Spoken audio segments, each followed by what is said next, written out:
Former Chief Justice Dr. Shirani Bandaranaike appeared before the Colombo Magistrates Court today in connection with the case filed against her regarding her assets and liabilities statement. Speaking in court today, President's counsel Nalin Ladduahetty noted that over 100 lawyers will represent the former Chief Justice in this case. The case filed by the Commission to investigate allegations of bribery or corruption was taken up today before Colombo Chief Magistrate Gihan Pilapitiya. Speaking for the prosecution in court today, Senior State Counsel Dilan Ratnayaka noted that as computer evidence is yet to be submitted in this case, the prosecution would not read the charges against the defendant in court today. Representing Dr. Shirani Bandaranaike in court today, President's counsel Nalin Ladduahetty noted that the Commission to investigate allegations of bribery or corruption had prohibited his client from travelling overseas. He said that his client would not leave the country without informing the court first. After considering submissions made today, Colombo Chief Magistrate Gihan Pilapitiya postponed hearings of the case to the 19th of February next year.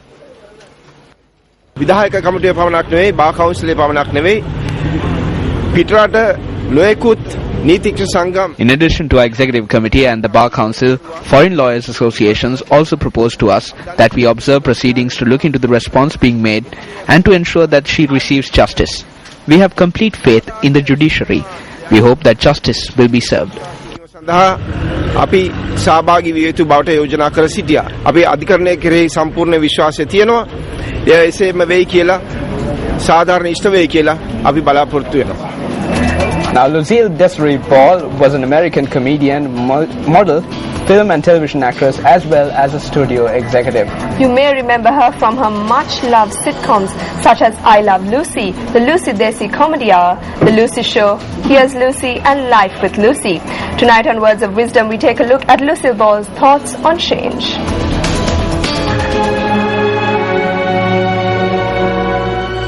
Not everything that is faced can be changed, but nothing can be changed until it is faced.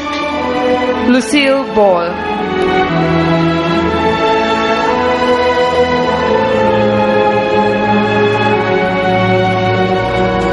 The Depositors Association of CIFL PLC say that they are not in agreement with the proposal put forward at present for the restructuring of the corporation.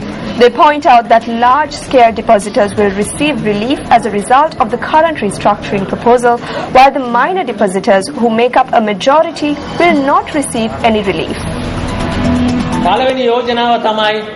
The first proposal is that 60% of the depositors' deposits will be converted into non-voting shares. The balance 40% will be kept as deposits. 2 years have been given for the repayment of the 40% of deposits. This means that we cannot even ask for 5 cents of our money.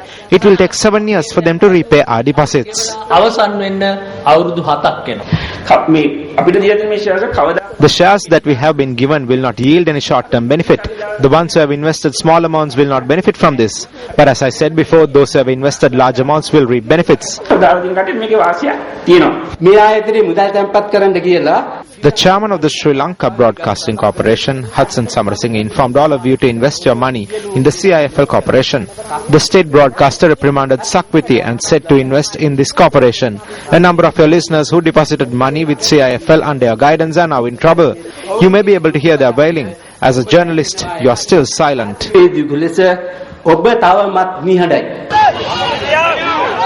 Following the meetings, the depositors staged a demonstration opposite the head office of the CIFL Corporation.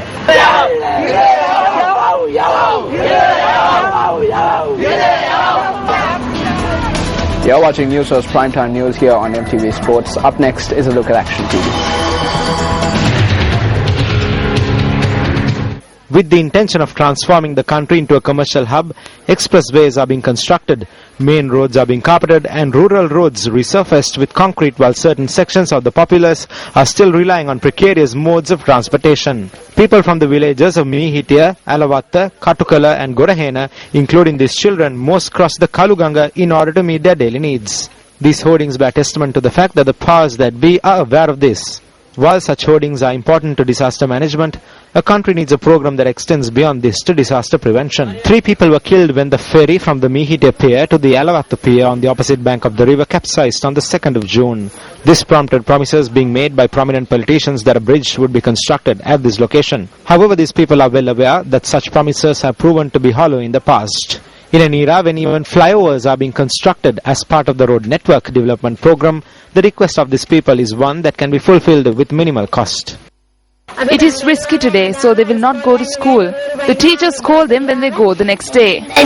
We asked that a simple bridge be constructed here. They measure it and go. They come here during election campaigns. This cable is what we have to trust in. A letter addressed by a public representative in 1997 as a deputy minister to the chairman of the Road Development Authority attests to the fact that even since then, all that these people have asked for is a simple cable bridge. While many things have changed in the country since then and this deputy minister has now gone on to hold higher positions, the Kaluganga continues to flow to the sea as usual. Should these people and future generations who will hail from here continue to rely on a precarious ferry to meet their transportation needs? Chairman of the Ratnapura District Development Coordination Committee, this is over to you.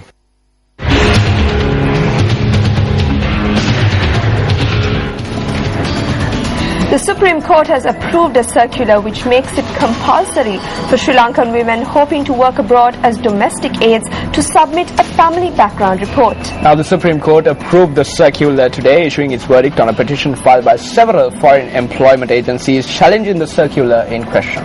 Minister of Foreign Employment Promotion and Welfare Dilan Pereira says that the Supreme Court has thus determined that this circular is not a violation of the law.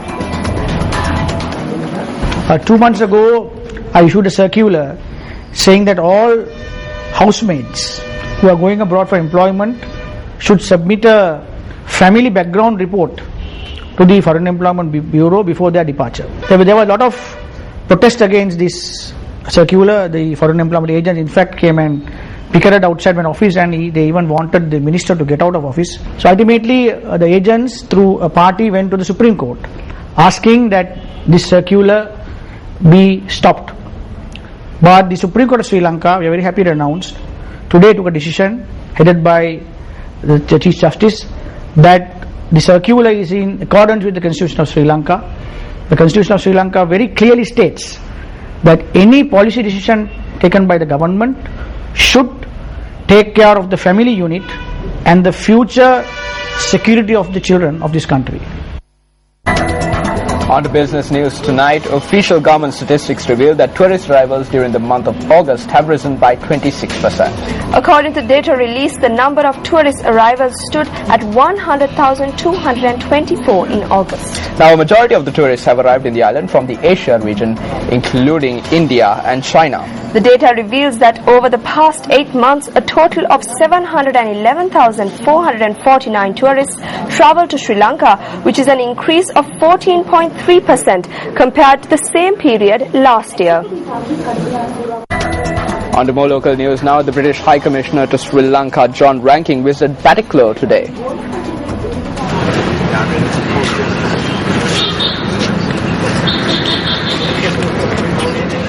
The British High Commissioner inspected development activity at the Batticaloa town and also inspected a statue of Mahatma Gandhi. The High Commissioner then visited the Jami-us Salam Mosque in Batticaloa and conversed with people there. Officials from the British High Commission in Colombo accompanied the High Commissioner on his visit.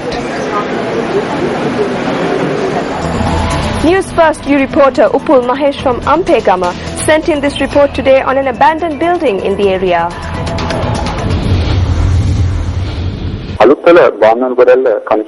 Over 10 years have passed since the Banal Godalla Junior School in Alutwala was shut down.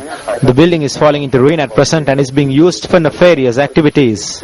Area residents request that the school, which served to provide education for a large number of children, be reopened or that the building be used for social benefit.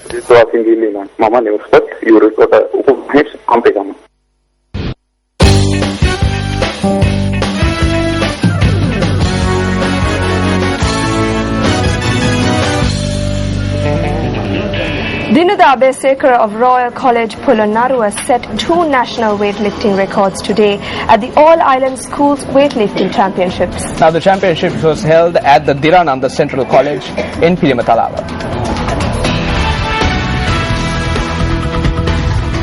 Dinuda Abesekara set a national record in the under-17 girls 48 kg weight class category at the All-Island Schools Weightlifting Championships.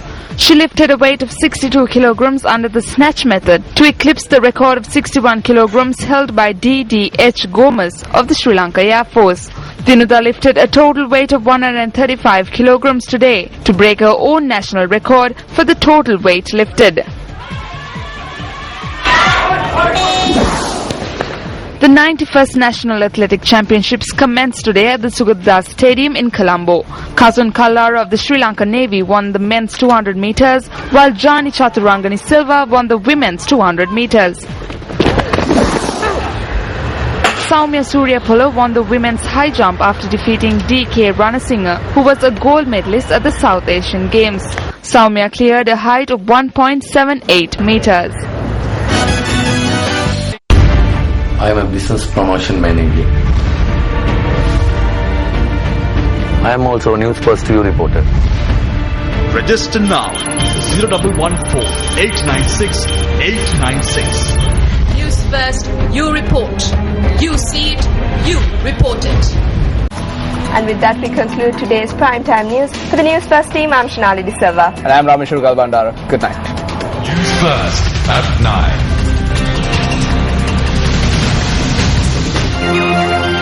Hotline 0114-896-896. www.newsfirst.lk.